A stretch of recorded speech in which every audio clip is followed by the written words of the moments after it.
My name is Emily, and for 6 beautiful years, I truly believed I had found my forever.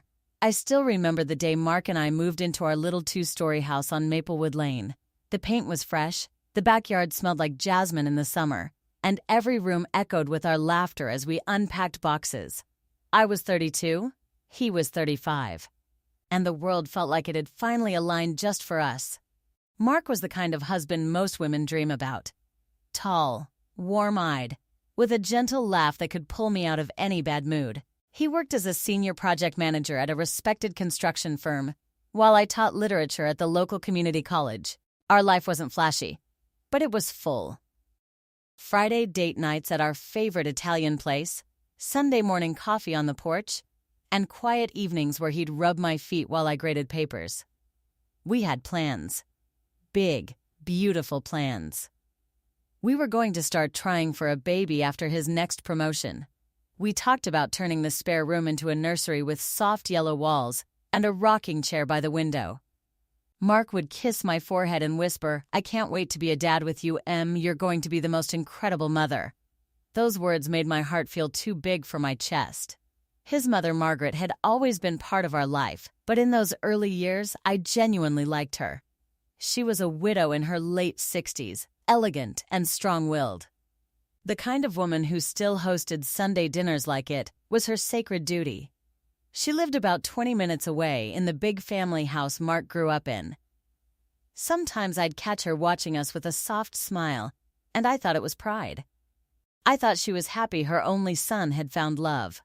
I remember one particular evening, about 4 years into our marriage, we were at Margaret's house for her birthday.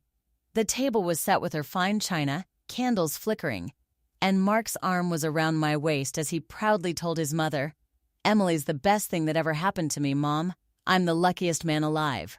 Margaret had reached across the table, squeezed my hand, and said, "Welcome to the family, dear." Truly, I believed her. God, I believed all of it. We had built something real. A home. A partnership. A future. I had given Mark my whole heart, my trust, and every dream I carried. In return, he made me feel safe, cherished, and deeply loved. I used to fall asleep with my head on his chest, listening to his heartbeat, thinking this was exactly what life was supposed to feel like. Little did I know that the very foundations we had built were already beginning to crack beneath us. The warnings were so small at first, almost invisible. A missed call here, a strange comment there, a sudden tension in the air when Margaret's name came up. But back then, I was still living in the glow of what I thought was perfect love. I had no idea how quickly that glow could turn into darkness. And I certainly didn't know that one day soon, the man I loved would look me in the eyes and choose his mother over me, trying to tear away the very roof over my head. It started so quietly that I almost missed it. At first, it was just little things. Mark began calling his mother every single evening after dinner. Not the usual quick check-in, but long conversations that stretched 20, 30, sometimes 40 minutes. I'd be clearing the table or grading papers in the next room and hear his voice drop low, like he was sharing secrets he didn't want me to catch. When I'd ask what they talked about, he'd smile that easy smile of his and say, "Just mom stuff. You know how she gets lonely." I believed him. Margaret had been widowed for over a decade, and Mark was her only child. Of course he felt responsible. I even encouraged it. I'd make extra portions of the lemon chicken he loved and tell him, "Take this over to your mom tomorrow. She always appreciates your cooking more than mine." We'd laugh about it. I thought I was being a good wife, a supportive daughter-in-law. Then the canceled plans started. We had tickets to a theater show one Friday, something I'd been looking forward to for weeks. At the last minute, Mark came home looking exhausted and said Margaret wasn't feeling well. "She needs me to stay with her tonight, babe. Rain check?" I felt a small sting, but I nodded and told him to go. That night I sat alone in our living room, wrapped in the blanket he usually shared with me, convincing myself I was being selfish for feeling disappointed. Those rain checks became more frequent. Weekend getaways we'd planned were quietly replaced with trips to fix something at Margaret's house. The leaky faucet. the garden beds, the emotional support she apparently needed after a bad dream. I started noticing how Mark's phone would light up with her name at odd hours, sometimes past midnight. One evening, I found a bank statement tucked under some papers on his desk. There were several large withdrawals I didn't recognize. When I asked him about the $3,200 that had gone out the previous month, he brushed it off. Mom needed help with some repairs on the old house. Don't worry about it, Emily. It's family. Family? That word started to feel heavier than it should.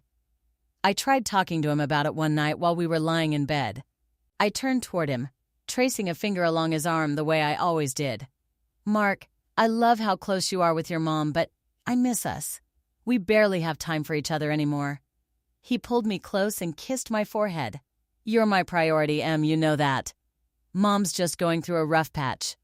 Once things settle, it'll be back to normal. I promise. His voice was so warm, so reassuring. I let myself melt into him, pushing down the quiet unease growing in my stomach. I told myself I was overthinking, that this was what marriage looked like, sometimes balancing love and family obligations. I even felt guilty for doubting him. But the cracks kept spreading. Margaret started dropping by our house unannounced more often, always with little criticisms wrapped in sweetness. Oh, Emily, dear, you left the dishes out again. Mark likes a clean kitchen when he comes home. Or, are you sure that dress is appropriate for your age, honey? Mark would just chuckle and say, Mom's old-fashioned, don't take it personally. I smiled through it all. I told myself it was temporary. I had no idea how wrong I was. Because those small cracks weren't just imperfections in our perfect life. They were warnings. The first threads of a much darker web that was slowly tightening around me. And I was still too blinded by love to see it.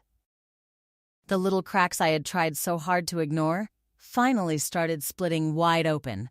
It was a Thursday evening in early autumn when I first felt the real shift. I had come home early from the college after my last class was canceled. The house was quiet, but Mark's car was in the driveway. I walked in expecting to surprise him with takeout from our favorite Thai place, only to hear his voice coming from the upstairs office low, urgent, almost angry. I told you I'd handle it, Mom. Just give me more time, no? Emily doesn't suspect anything. She's too trusting. My stomach dropped. I stood frozen in the hallway, the plastic bags from the restaurant suddenly feeling heavy in my hands. He didn't know I was home. I quietly set the food down and crept closer to the stairs, heart hammering. I know it's a lot of money, but once we get the house situation sorted, it'll be fine. She doesn't need to know the details. The house situation? What house situation? When he came downstairs 20 minutes later, I was sitting at the kitchen table, pretending to scroll through my phone. He leaned down to kiss my cheek like nothing was wrong. His lips felt cold. How was your day, Em? I forced a smile. Fine, yours? Same old. Long meetings. He opened the fridge, avoiding my eyes. That night I couldn't sleep. I lay beside him listening to his steady breathing, replaying his words in my head. The next morning, I did something I'd never done before. I checked his phone while he was in the shower. My hands shook as I scrolled through his messages with Margaret. There were dozens. Some were normal. Others made my skin crawl. Margaret, did you transfer the money yet? The contractor needs it by Friday. Mark, yes, but Emily almost saw the statement. We have to be more careful. Margaret, she's not family. Mark, not really. Blood is thicker. Remember that. Not really family? After 6 years of marriage? After all the birthdays, holidays, and Sunday dinners? I put the phone back exactly as I found it and spent the rest of the day in a fog at work. When Mark came home that evening, he announced we were having dinner at his mother's house. She's been asking for us, he said with that same warm smile I used to love. At Margaret's, the tension was thicker than her famous pot roast. She kept making little comments about how a wife should support her husband's family decisions and how some women don't understand sacrifice. Mark nodded along, squeezing my hand under the table like he was trying to reassure me. But his grip felt different now, more controlling than comforting. On the drive home, I finally spoke up. Mark, What's going on with your mom's house? I heard you talking yesterday. He glanced at me, eyes narrowing for just a second. You were eavesdropping? I wasn't. I came home early and overheard. Why are you hiding things from me? He sighed heavily, like I was the problem. Mom needs financial help to renovate the old place. It's falling apart. I'm just trying to take care of her. You've always said family is important, right? But why the secrecy? And why are you using our joint savings without telling me? His jaw tightened. Because I knew you'd overreact. This is temporary, Emily. Once the renovations are done, she can sell it and we'll get the money back with interest. Trust me. Trust him. Those two words used to feel like safety. Now they felt like a warning. Over the next few weeks, the lies piled up. He started working late more often. Our savings account kept shrinking. Margaret's visits became daily interrogations disguised as concern. You look tired, dear. Are you sure you're not pregnant yet? Mark needs an heir, you know. One night I found documents in his briefcase papers about a potential second mortgage on our house. When I confronted him, he exploded. Why are you going through my things? Don't you trust me anymore? I want to trust you, I whispered, tears burning my eyes. But you're pushing me away. He pulled me into his arms then, stroking my hair.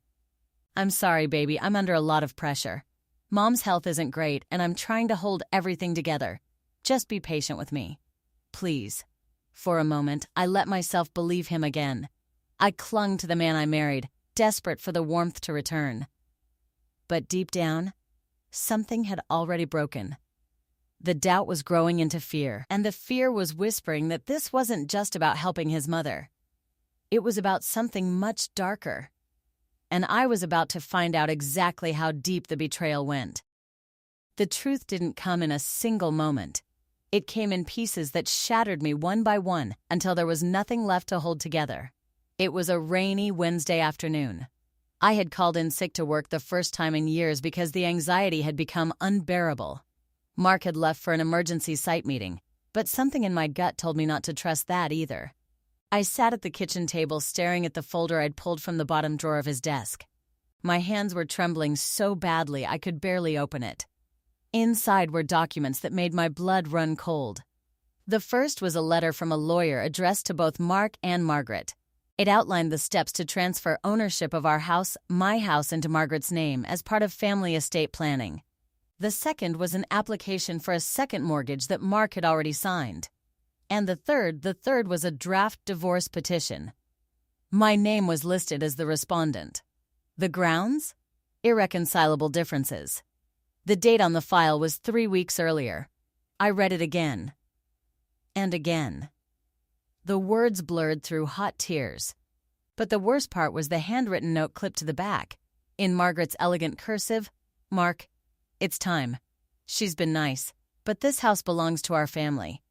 Once she's out, we can finally restore things properly. You've carried her long enough, blood comes first. I dropped the papers like they were burning my skin. My legs gave out and I slid to the kitchen floor, sobbing so hard I couldn't breathe. 6 years. 6 years of love, of building a life, of dreaming about babies in the nursery upstairs, and he was planning to throw me away like I was nothing. When Mark came home that evening, I was still sitting on the floor surrounded by the evidence. The rain had soaked through my clothes from an earlier attempt to get fresh air, but I hadn't moved. He stepped inside, saw me, and froze. Emily, what are you doing? I looked up at him, my voice barely a whisper. How long, Mark? How long have you and your mother been planning to take everything from me? His face went pale. For a split second I saw genuine shock. Then it hardened into something cold I barely recognized. You went through my things again.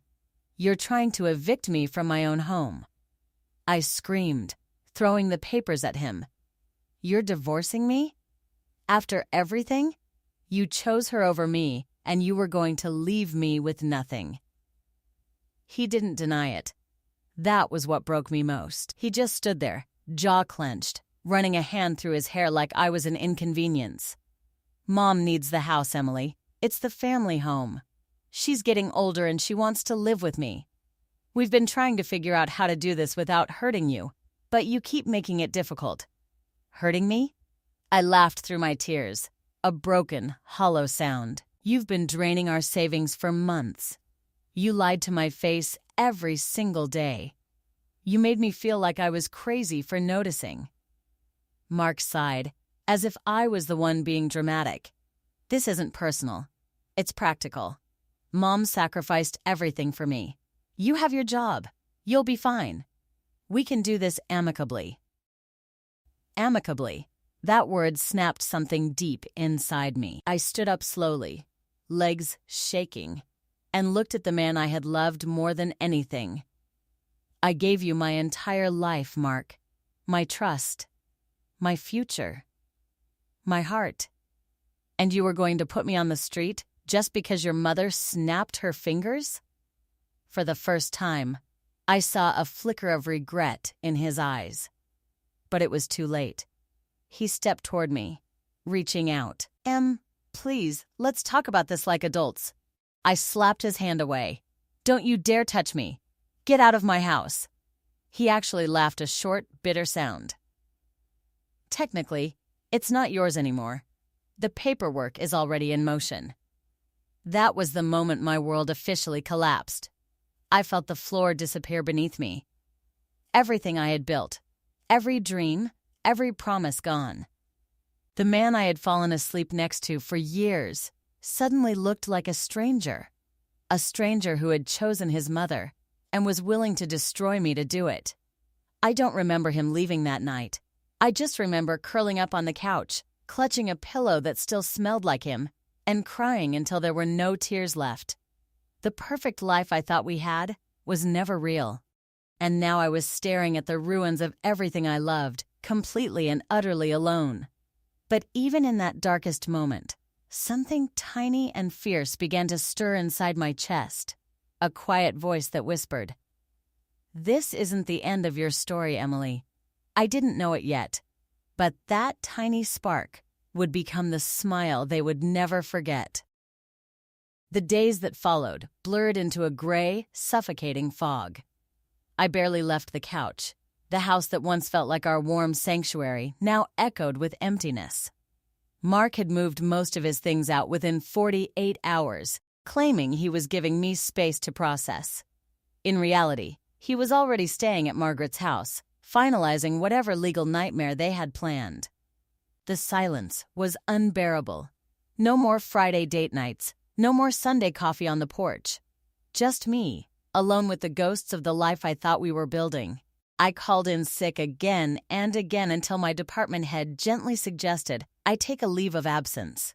Teaching literature, the one thing that had always brought me joy, felt impossible. How could I stand in front of students and talk about love, trust, and happy endings when my own story had turned into a cruel betrayal? Nights were the worst. I would lie in our bed, staring at the ceiling, replaying every sweet moment we'd shared. The way Mark used to call me my Emily in that soft voice, the plans for the nursery, the way he'd promised me forever. Then the memories would twist into knives his cold face when I confronted him. The casual way he said it wasn't personal. I questioned everything. Was I not enough? Too independent? Had I missed the signs because I wanted the fairy tale so badly? Self-doubt became my constant companion. I stared at my reflection in the bathroom mirror and barely recognized the woman looking back, hollow eyes, pale skin, hair I hadn't washed in days. Maybe Margaret was right, I whispered to myself one night. Maybe I was never really family. The thought made me sick.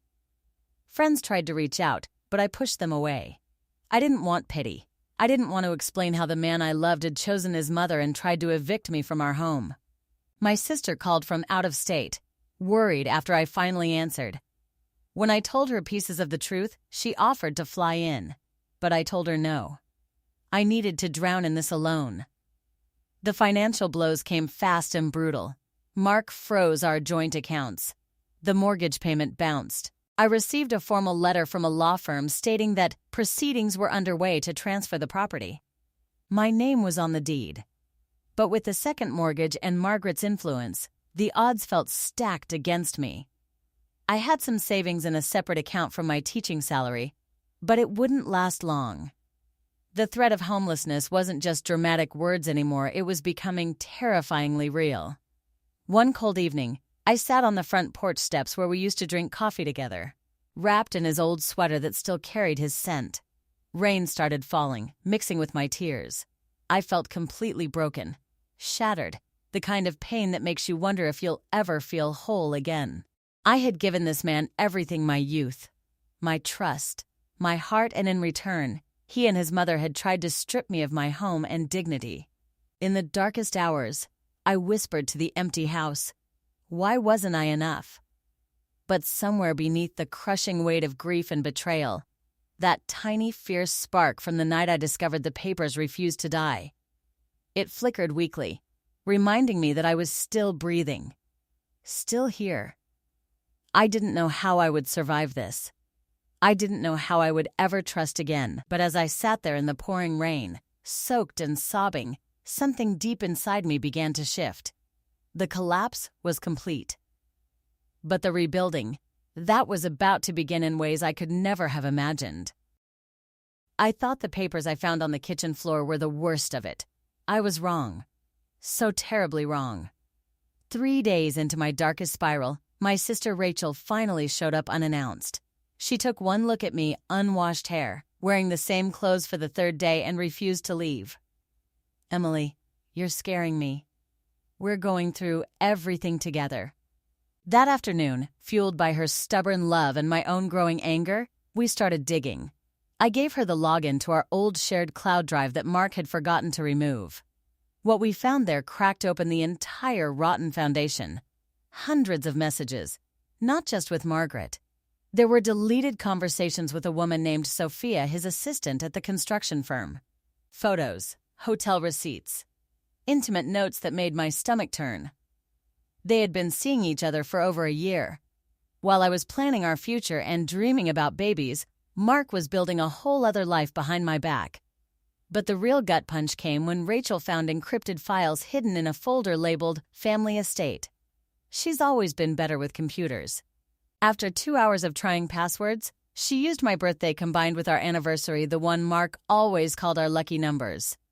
It worked. Inside were scanned documents going back 7 years. Before we even got married. Margaret had never liked me. Not really.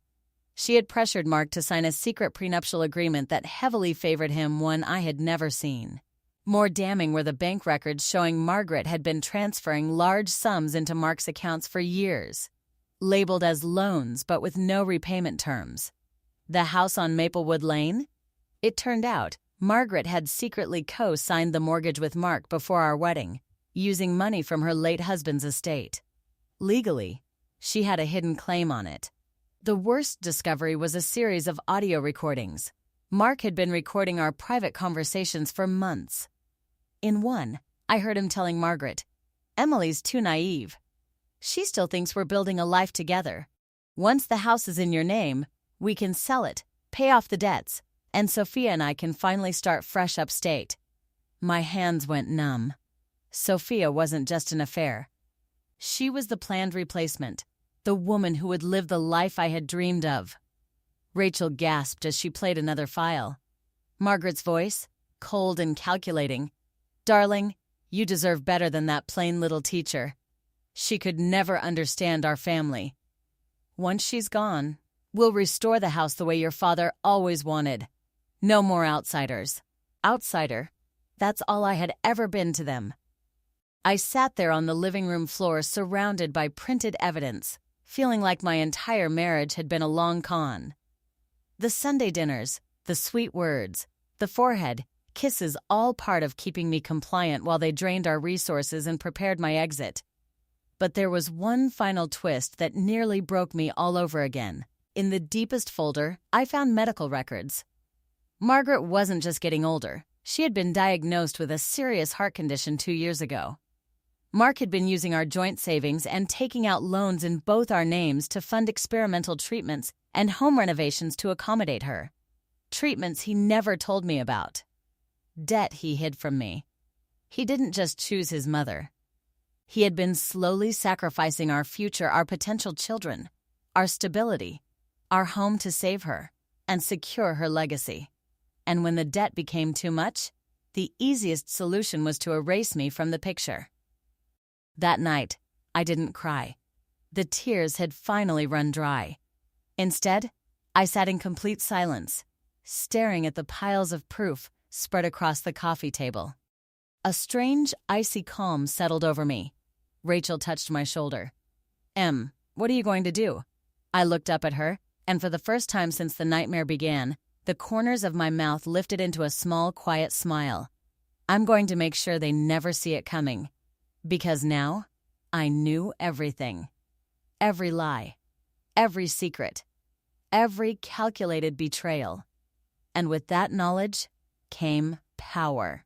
The kind of power that turns a broken woman into something unbreakable." The morning after we uncovered the full truth, something inside me finally shifted. The heavy fog of despair didn't vanish overnight, but it began to lift, replaced by a quiet, burning resolve. Rachel stayed with me for the next 2 weeks. She helped me shower, forced me to eat, and sat beside me as I made the first terrifying calls. I started with a divorce lawyer recommended by an old colleague, a sharp woman named Carla, who specialized in high-conflict cases. When I laid out the evidence on her desk, the hidden prenup, the secret recordings, the financial documents, and the affair, her eyes widened. "Emily, this is one of the worst cases of financial abuse and marital fraud I've seen. We're going to fight." For the first time in weeks, I felt seen, not pitied. Seen, I took small steps back toward life. I returned to teaching part-time, finding strange comfort in the words of the books I taught my students. Stories of resilience, of characters who rose from betrayal stronger than before. Every lecture became a quiet reminder to myself. You are not the victim of this story. You are the one who will rewrite the ending. I started running again in the early mornings, the same route Mark and I used to walk together. At first, every familiar tree brought tears. But soon, the rhythm of my feet on the pavement became meditative. With each stride, I felt pieces of myself returning. The woman who once dimmed her light to make Mark comfortable was slowly waking up. I changed the locks on the house. I opened a new bank account in my name only. I began keeping a detailed journal, every lie, every transaction, every cruel word, turning my pain into ammunition. Rachel helped me organize the digital files into folders labeled with cold precision. Evidence A, Evidence B, Timeline of deception. The biggest change was internal.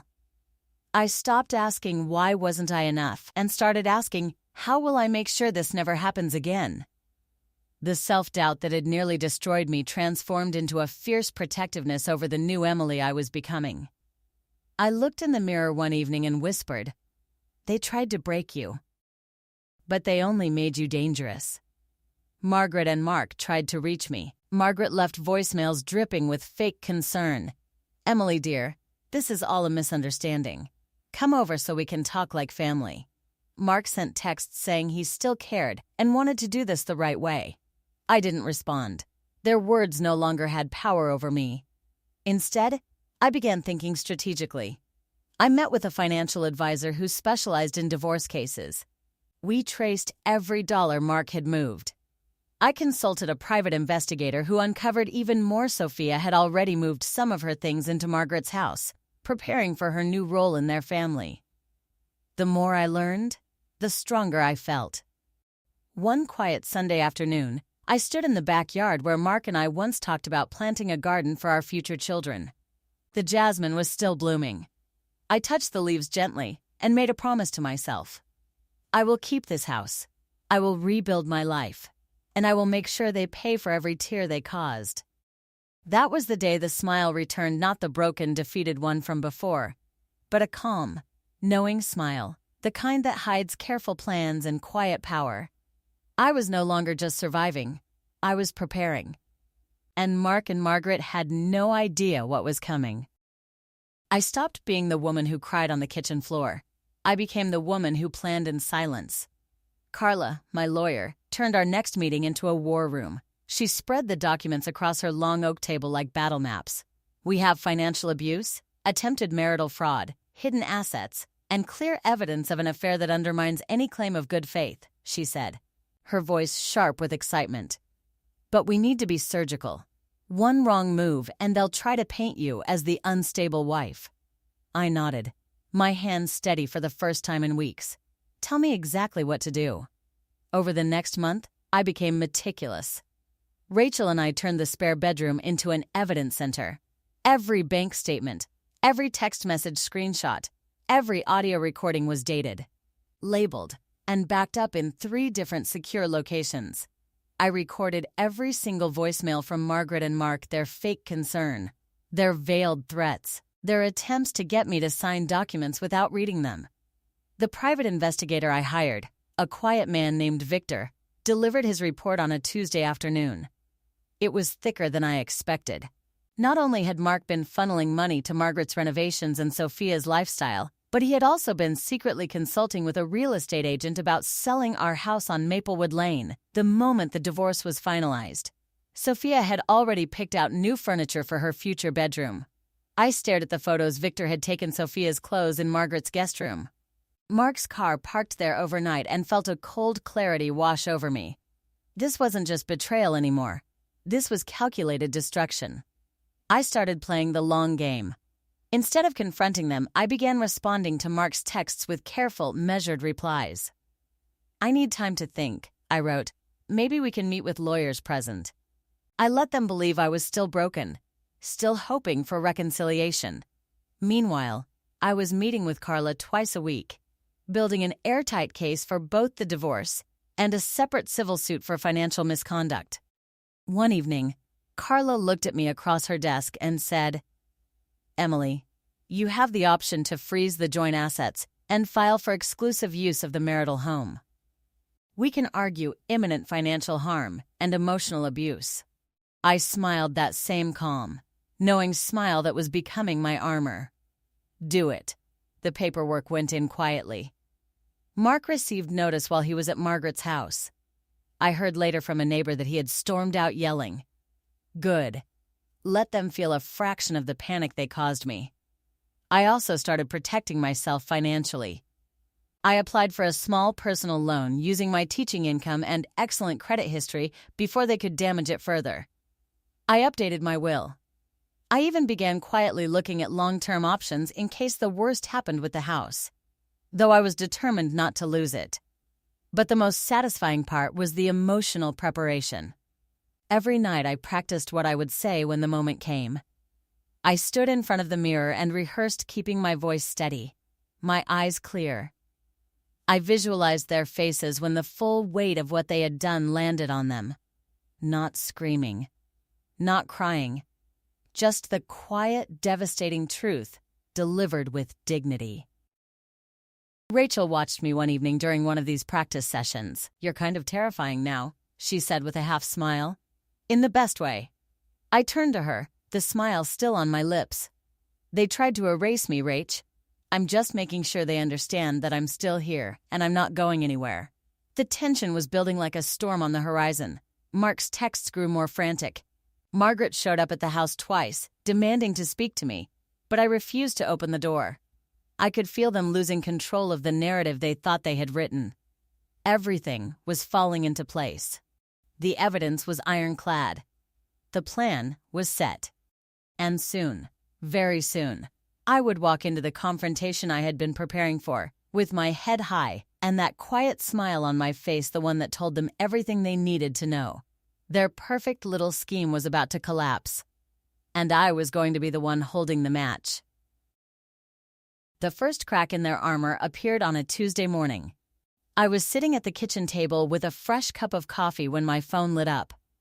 It was Carla. Emily, it worked. The judge granted the emergency order for exclusive use of the marital home and froze all joint accounts. Mark and Margaret have been served. I closed my eyes and let the words sink in. For the first time since this nightmare began, I felt the scales tipping in my favor. Mark called 15 minutes later. His voice was shaking with rage.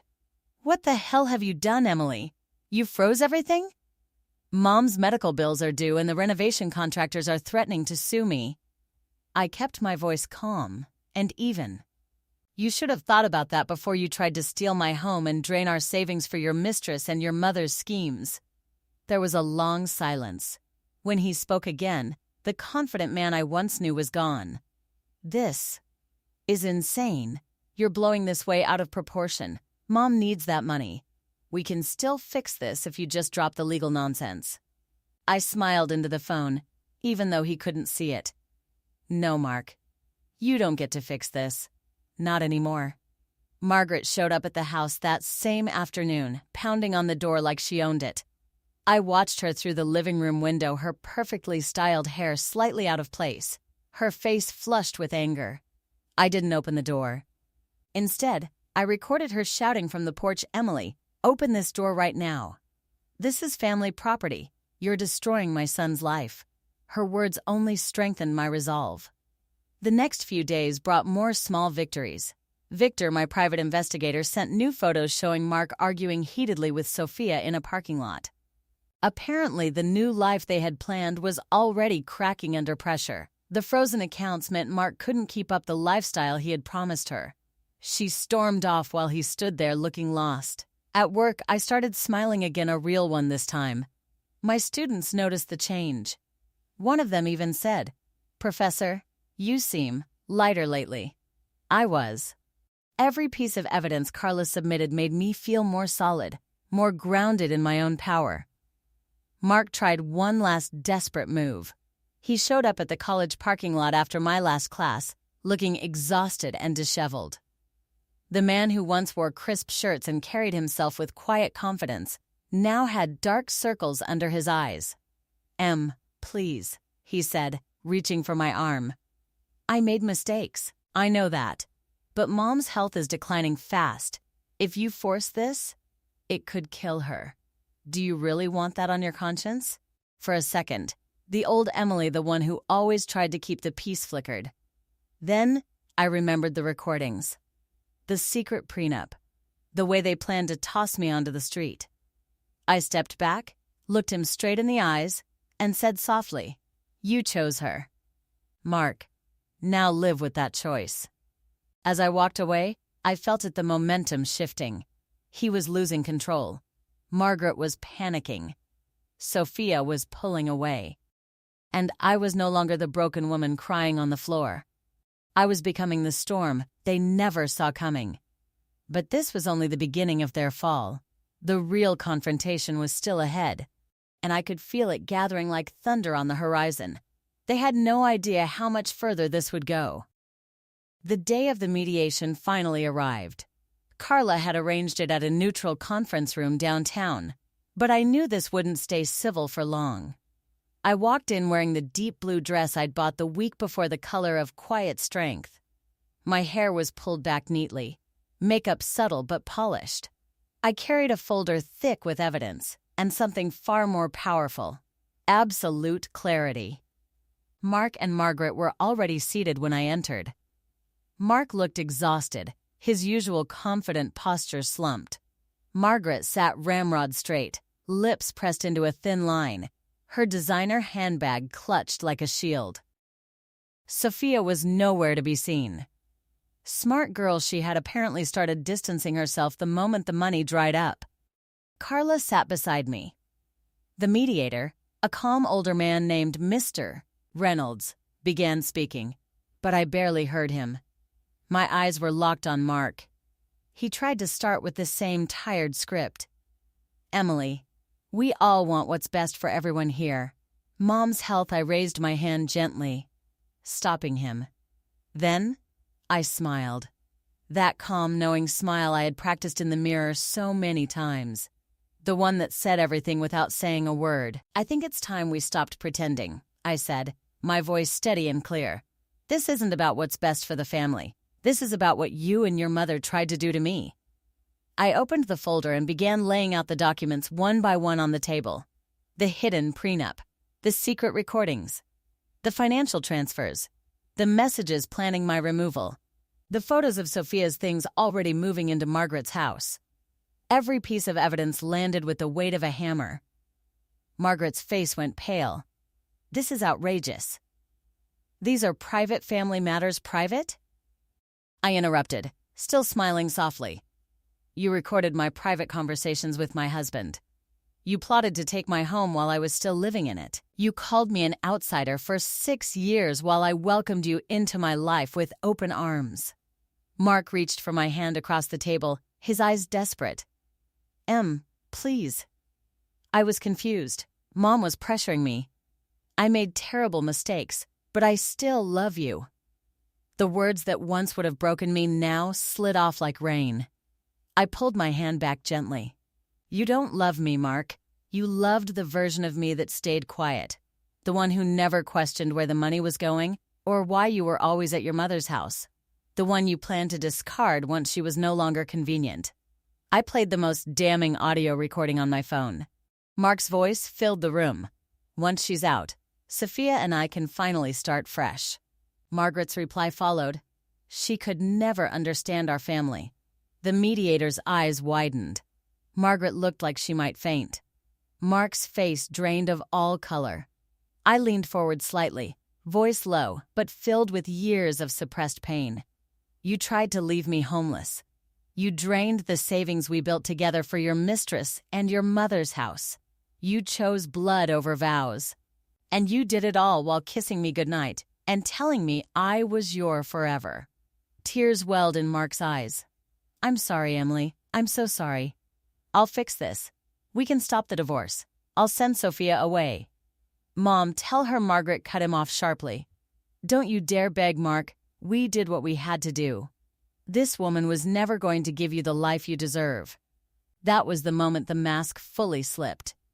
The elegant widow who had once squeezed my hand at Sunday dinner revealed herself completely. I stood up slowly, still wearing that calm smile. You're right about one thing, Margaret. I'm not the woman you thought I was. I'm stronger. And I'm keeping the house. The judge has already seen the preliminary evidence. Your little scheme is over. Mark broke down then, head in his hands. What am I supposed to do now? I looked at him one last time, the man I had once loved with my entire soul. You chose her. Now face the consequences together. As I walked out of that room with Carla, I could hear Margaret's sharp voice rising behind me and Mark's broken sobs. The truth was finally out in the open. No more secrets. No more lies. The final confrontation was done. But justice? Justice was only just beginning. The weeks after the mediation moved faster than I expected. Justice, once it started rolling, didn't hesitate. Carla was relentless. With the mountain of evidence we presented, the judge ruled strongly in my favor. I was awarded exclusive ownership of the house on Maplewood Lane. The hidden prenup was thrown out because it had never been disclosed to me. Mark was ordered to repay every dollar he had secretly transferred, over $68,000 in total plus legal fees. The second mortgage he had tried to take out was blocked. I stood in the courtroom on the final hearing day, watching Mark's shoulders slump as the gavel came down. Margaret sat beside him, looking smaller than I had ever seen her. Her elegant armor had cracked. The woman who once spoke so confidently about blood being thicker now stared at the floor, silent. Mark approached me outside the courthouse afterward, his eyes red and defeated. Emily, I've lost everything. The firm put me on leave after the affair came out. Sophia left me the day after mediation. Mom's treatments, we can't afford them anymore. Please, is there any way? I looked at him for a long moment.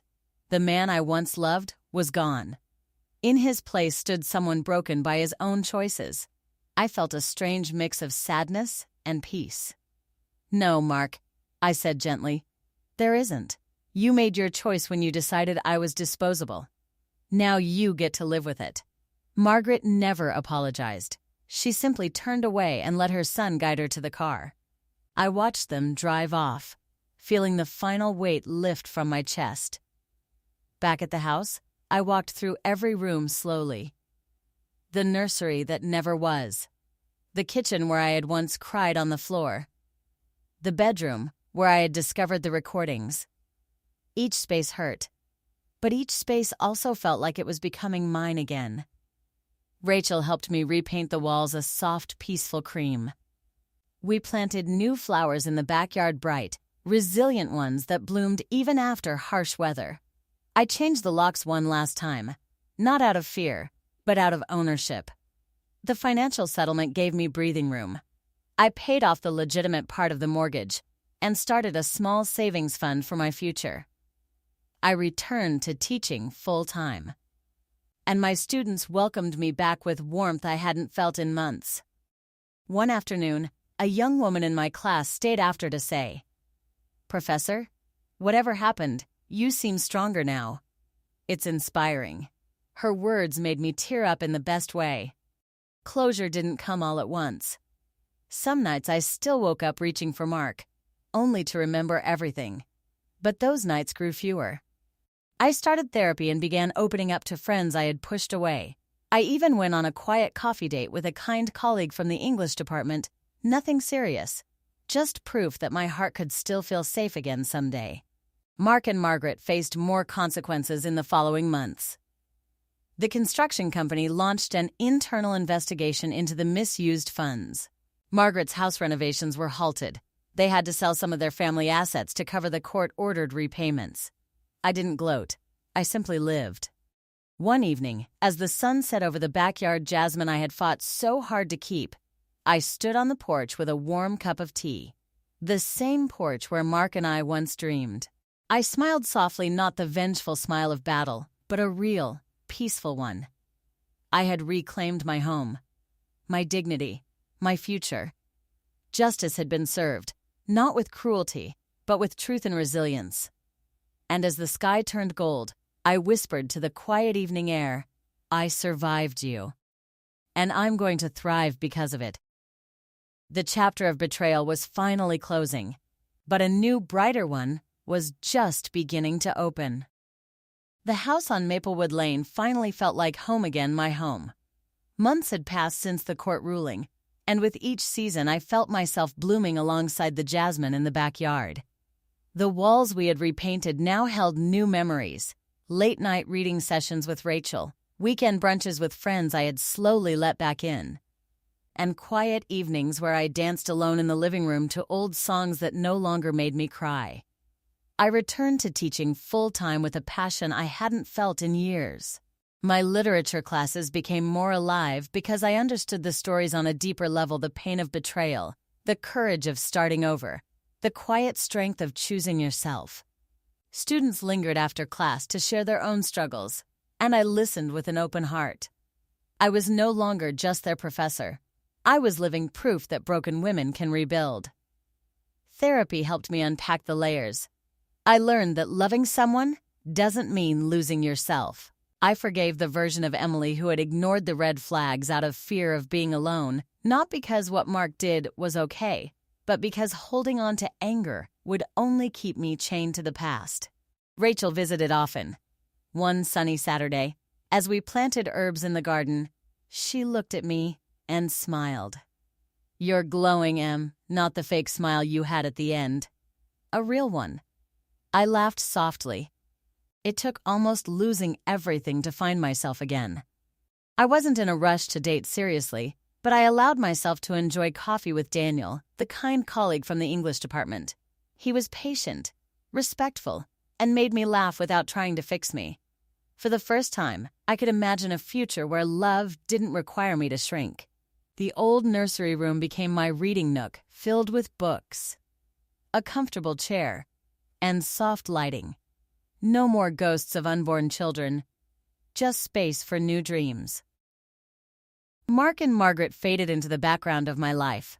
I heard through mutual acquaintances that they had to sell the family house to cover debts and medical costs.